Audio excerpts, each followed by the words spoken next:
আমি এরকমভাবে আঙ্গুল দিয়ে দিয়ে খাওয়াই, কারণ পেটটা তো ভরতে লাগবে। পেট খালি থাকলে তো খেলাধুলা শরীরটা দুর্বল হয়ে পড়বো, কিন্তু ও তো এগুলো কিছু বোঝে না। তার কারণে আমাকে জোর করে খাওয়াতে হয়। আর ওকে নিয়ে আমি এতটাই বিজি থাকি যে নিজের চুলটাও পর্যন্ত আমি আঁচড়াতে সময় পাই না।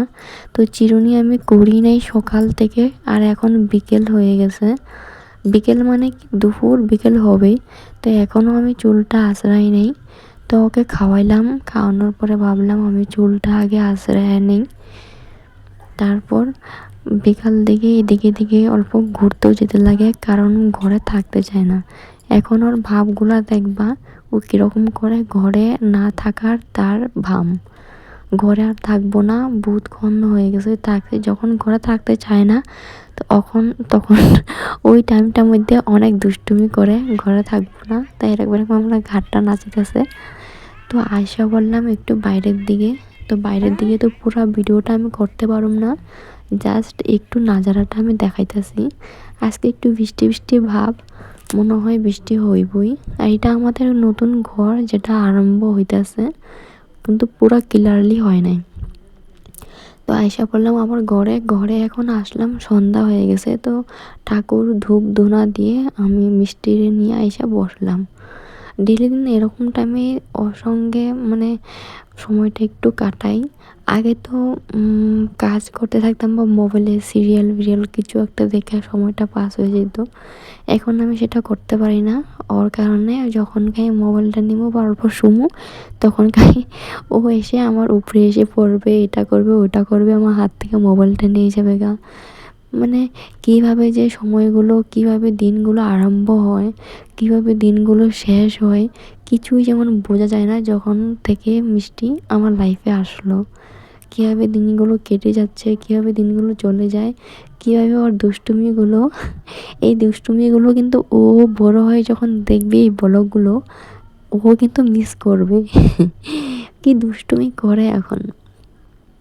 তো এটাই বন্ধুরা, বোঝা যায় না কীরকমভাবে দিনগুলো চলে যায়, কীরকমভাবে মানে একটা মানুষ তাড়াতাড়ি বড় হয়ে ওঠে। ওই দিন মনে হলো মিষ্টিরা আনলাম ঘরে, বসে রইলাম, আনলাম, কান্না। আগে সন্ধ্যার সময় প্রচুর কাঁদতো যখন 3 মাসের ছিল। অনেক মানুষে বলতো খিদের জন্য কাঁদে, অনেক মানুষে বলতো পেট ব্যথা হয়তো, কিন্তু এইসব না। অনেক মানুষে এখন আমি নিউ মম, তার কারণে আমি কিছু জানতাম না। আমিও ভাবতাম কেন কান্দে, কেন কী করে, কিন্তু এখন দেখতেই আছি এখন ছোটো যে 3 মাস তরি বাচ্চারা অনেক বেশি পরিমাণে 3 মাসের সময় কেন জানি না কান্দে তারা। মনে হয় তারা পৃথিবীতে এসে নতুন জায়গা, নতুন সব কিছু, যেটা আমি মানে আমার ভেতর থেকে যেটা মানে আমি বুঝতে পারি সেটাই বলছি। তো একদম খেতে চায় না। তো আমি যখন বিস্কুটটা খেলাম দেখলাম কি ও করছে। তো আমি নিয়ে আসলাম আরেকটা বিস্কুট, নিয়ে এনে তার মুখে আমি দিচ্ছি। তো বিস্কুট খাওয়ানোর পর আমি তাকে শুতে বলছি, ও শোবে না। তো এইভাবেই কি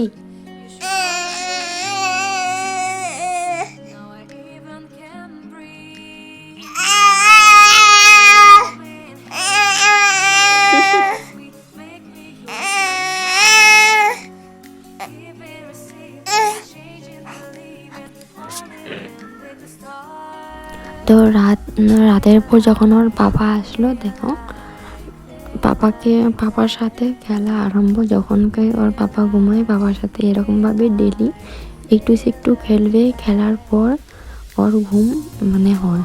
এখন একটু দাঁড়াইতেও পারে, আগে কিন্তু পারতো না। এখন কয়েকদিন ধরে যদি কুলেও থাকে তবুও নিচে নেমে যায়, নেমে একা একা হাঁটার চেষ্টাটা করে।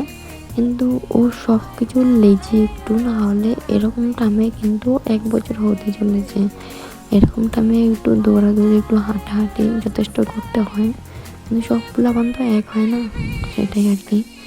তো আমার সাথেও এসে খেলে, একবার তার বাবার সাথে যাবে, আরেকবার আমার সাথে আসবে। এরকম করে করে যখন একটু আর কি হরান হয় শরীরটা, তখন কিন্তু গিয়ে ঘুমায়, তার আগে ঘুমায় না। এখন এরকমভাবে একটু খেলা করবে। তো তা ওর খেলাগুলো তোমাদের কার কার পছন্দ, তোমরা আমাকে কমেন্টে জানাইও। তো এটা আমার নিউ চ্যানেল, আর আমি এখানে নিউ স্টার্ট করেছি। তো বন্ধুরা, তোমরা সবাই আমার পাশে থেকো, তোমাদের আশীর্বাদে যদি এগিয়ে যেতে পারি আমি যথেষ্ট। মানে কি বলবো, বলার কিছু নেই। আমি আগেও একটি চ্যানেল খুলেছিলাম কিন্তু কোনো সফলতা পাইনি, আর চ্যানেলটি ইউটিউব থেকে জানি না কেন ব্লক করে দিয়েছিল 2 উইকের জন্য। তারপর আমি হাল ছেড়ে দিলাম, যদিও ভিডিও করতাম। লাস্ট মিনিংয়ে যদি কোনো কাজ না হতো, আমার একদম মানে কষ্টগুলো বিফলে যেত, তার কারণে আমি চ্যানেলটি বন্ধ করে দিলাম। তো এটা আমার নিউ চ্যানেল, এখন দেখা যাক কি হয়। আর বন্ধুরা, ঘরের কাজ করে মানে বেবিকে সামলিয়ে সব কাম করে ভিডিও করাটা কিন্তু অনেক কষ্টকর। তো এটাই বলবো, তোমরা আমার পাশে থেকো।